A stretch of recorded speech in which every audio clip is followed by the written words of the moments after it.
আসসালামু আলাইকুম ওয়া রাহমাতুল্লাহ। প্রিয় বন্ধুরা, আজকে আমি আপনাদের সাথে হাঁচির বিজ্ঞানিক ও ইসলামিক উপকারিতা শেয়ার করব। বন্ধুরা, আজকের ভিডিওটি থেকে আপনারা জানতে পারবেন হাঁচি সম্পর্কে বিজ্ঞান কি বলে, হাঁচি দেওয়ার উপকারিতা ও হাঁচি দিয়ে আলহামদুলিল্লাহ বলার কারণ কি। প্রিয় বন্ধুরা, আজকের ভিডিওটি অনেক গুরুত্বপূর্ণ, তাই ভিডিওটি না টেনে সম্পূর্ণ ভিডিওটি দেখার অনুরোধ করছি।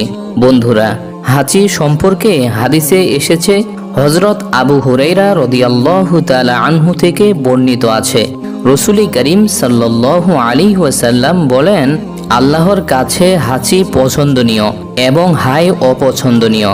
কোনো ব্যক্তি হাঁচি দিয়েছে এবং আলহামদুলিল্লাহ বলেছেন, এটা কেউ শুনতে পেলে সাথে সাথে ইয়ার হামুকাল্লাহ বলবে।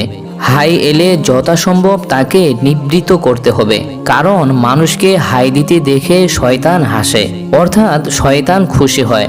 কারণ হাই হচ্ছে ক্লান্তি, অবসাদ এবং অলসতার প্রমাণ। শয়তান এসব জিনিসকে পছন্দ করে।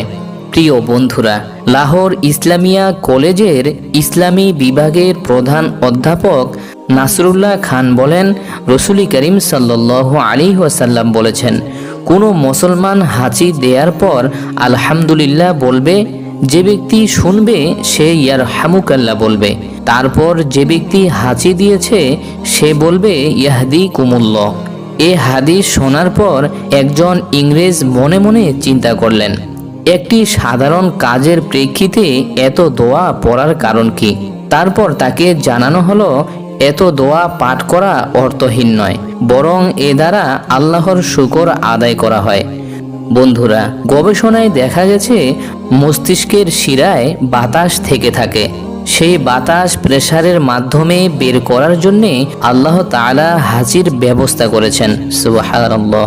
হাঁচির প্রেসারের মাধ্যমে নাসিকা পথে বাতাস বের হয়ে যায়। এই বাতাস থেমে থাকলে রোগ হওয়ার আশঙ্কা থাকে। এ কারণেই যে ব্যক্তি হাঁচি দেয় সে আল্লাহর শুকর আদায় করে। আল্লাহ রাব্বুল আলামিন হাঁচির মাধ্যমে রোগ প্রতিরোধের চমৎকার ব্যবস্থা করেছেন।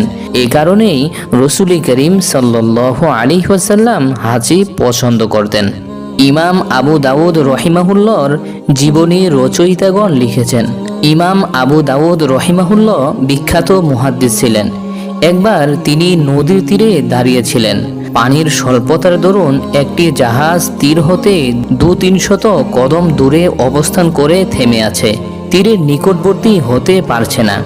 জাহাজটিতে এক ব্যক্তি হাঁচির সঙ্গে সঙ্গে আলহামদুলিল্লাহ বলল এবং এত উচ্চস্বরে বলল যে তার কানে আওয়াজ এসে পৌঁছালো।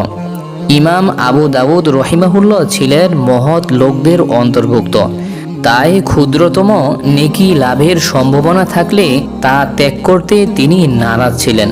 নেকি ও কল্যাণ হাসিলের আগ্রহ বেড়ে গেল তার।